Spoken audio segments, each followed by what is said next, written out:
لیدونکو سلام وخت مو په خیر ستړي مشئ په موږ دریو لنډو مهمو خبرونو ته چارواکي وایي لوګر کې د طالبانو د سرې قیدۍ کماندان ووژل شو.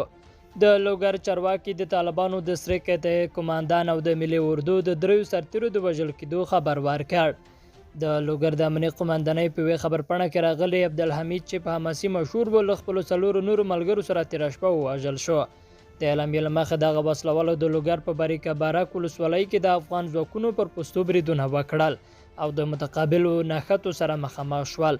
د لوګر د امنیت قماندانۍ په خبره په دې نښتو کې د ملي اردو و سرتیري هم ټاپیان شوي دي. طالبانو تر اوسه په دې اړه څه نه دي ویلي. تېرو 24 ساعتونو کې پاکستان کې کرونا 201 کسان مړه کړي. د پاکستاني رسنیو د راپورونو له مخې په تېرو 24 ساعتونو کې په دغه هیواد کې پر کرونا اخته 201 کسان مړه شوي دي. د پاکستان د روغتیايي چارواکو په خبره په همدې موده کې د کرونا وایروس 5292 نورو مثبتې پیښې ثبت شوي هم دي.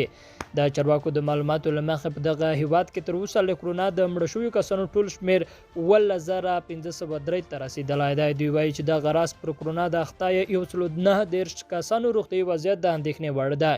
پاکستان کې د کرونا دریمه څپه پیل شوې ده چې د دغه هیواد د عام خلکو په ګډون دولتي چارواکي هم سخت اندېښمن کړي دي.